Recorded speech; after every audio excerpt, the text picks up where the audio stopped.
오늘 역사 속의 사랑은 고구려 시절 남편이 죽자 시동생과 결혼해 다시 절대 권력을 누린 왕후 우씨 이야기입니다. 왕후 우씨는 고구려 고국천왕과 산상왕의 왕후로 한국사에서 보기 드문 형사취수제를 통해 왕후의 자리를 2대 동안이나 유지하고 권력을 이어간 것으로 유명한 여성입니다. 소선호 이후 고구려 여인 중에 가장 강력한 지배력을 행사한 인물을 꼽으라면 단연코 제9대와 제10대 왕의 왕비였던 우왕후일 것입니다. 그녀는 자기 입맛에 맞는 인물을 2번이나 왕으로 세웠을 뿐 아니라 용상의 권력을 독점한 채 사실상의 여왕으로 군림하며 무려 40년 가까이 고구려를 지배했습니다. 고국 천왕의 비로 있다가 재위 2년차 2월에 왕후가 되었는데 방위명으론 북부로 대대로 왕후를 배출한 부족인 전로부 오소의 딸이라고 합니다.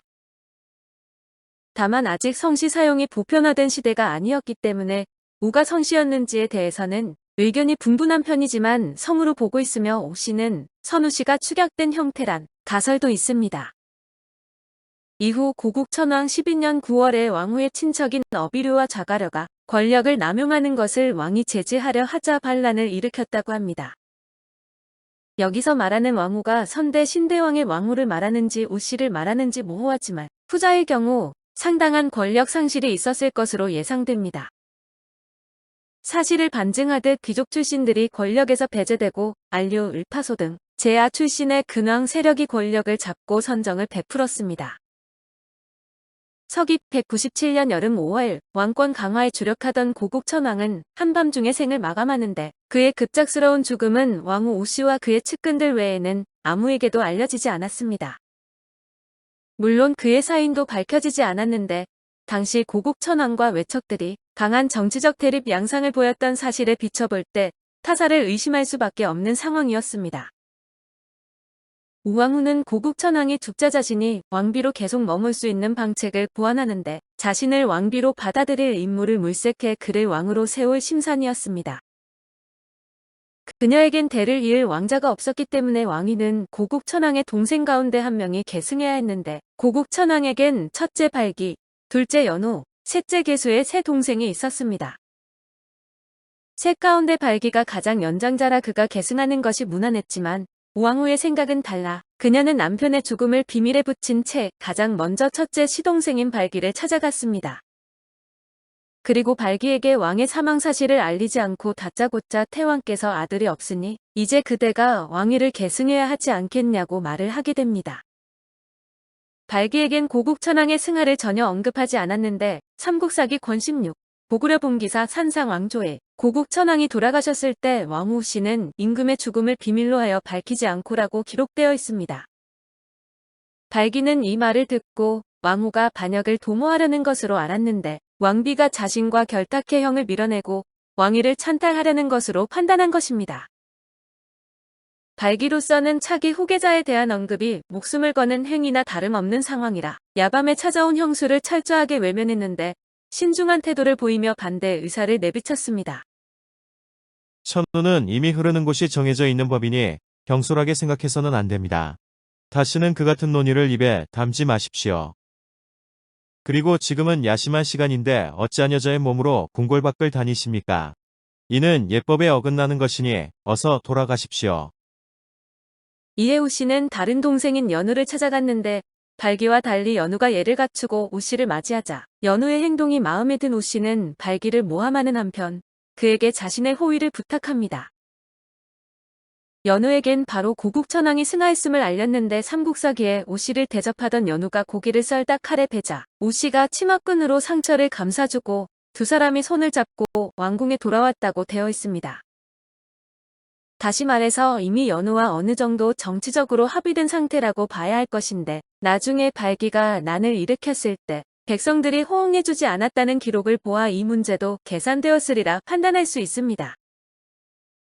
또한 연우 스스로가 왕위에 대해 야심이 있었기에 오씨와 고국 천왕 생전에 어느 정도 연계고리를 구축했을 가능성이 높습니다. 다만 고구려의 왕들 사이에서는 중혼이 자주 보이기 때문에 원래 철을 작은 왕으로 내리고 유력한 오씨를 첫째 왕으로 받아들인 것일 가능성도 큽니다.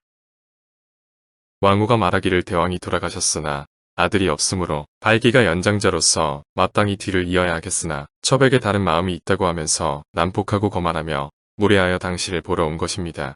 삼국사기. 이처럼 서로의 마음이 확인되자 우왕후는 황궁길에 연우를 대궐로 데리고 들어갔고 궁궐에 도착하자 왕후는 연우의 손을 잡고 자신의 처소로 끌어들였습니다. 함께 밤을 보내고 아침이 되자 선왕의 유명이라고 거짓말해서 군신들이 연우를 왕으로 추대하게 했는데 소식을 들은 발기는 노발대발하며 즉시 군사를 일으켜 궁성을 포위했습니다. 그러나 발기의 협박에도 연우는 궁궐 문을 열지 않았고 발기는 연우의 처와 자식들을 죽이고 궁성을 공격했지만 궁성이 워낙 요새라 무너질 기미가 보이지 않았습니다. 그렇게 3일이 흐르자 발기의 군대는 흩어지기 시작했고 동조자도 줄어들었는데 발기는 요동 공손씨 정권으로 도망쳐 그곳의 수장이었던 공손도에게 지원을 요청합니다. 그리고 3만의 군사를 빌려 고구려에 쳐들어오지만 왕의 막내 동생 고개수가 진압을 하는데 이후 개수는 발기의 잘못을 꼬집고 원실과 나라의 위기를 몰고 왔다는 죄책감에 발기는 자살을 하게 됩니다. 참고로 원래 처자식은 형 고발기의 반란 때 모두 살해당했고 산상왕은 본왕후 우씨의 자식이 아니라 한미한 평민 출신 작은 왕후인 후녀의 소생 고교체를 태자로 임명합니다. 이것은 삼국사기의 산상왕은 동천왕 이전엔 아들이 없었다는 기록을 보아 우씨와의 사이에서 아들을 보지 못했기 때문으로 보입니다. 하여간 덕분에 발기가 유력했던 고구려의 왕위는 연우에게 돌아가게 되고 그가 바로 고구려의 10대 왕 산상왕인데 연우의 한계는 분명했습니다. 왕후 우씨에 의해 왕위에 오른 만큼 그녀의 입김에서 벗어날 수 없었고 또한 외척의 눈치도 살펴야 했기 때문에 새 왕비를 맞지 않고 형의 부인인 우씨를 왕비로 맞는 불륜을 저지르게 됩니다. 그는 부정한 방법으로 왕위에 오른 것도 모자라 형제를 죽이고 형수와 결혼하는 폐륜까지 저질렀지만 정작 왕권은 우왕후가 장악해 조정은 우왕후의 세력으로 채워졌고 산상왕은 허수아비에 불과했습니다.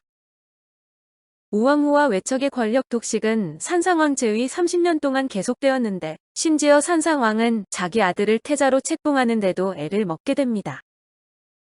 오씨는 산상왕과의 사이에서 아들을 낳지 못했고 그를 고민하던 왕은 산천에 기도를 하다 꿈에 작은 왕후를 통해 아들을 얻을 것이라는 예언을 듣게 됩니다.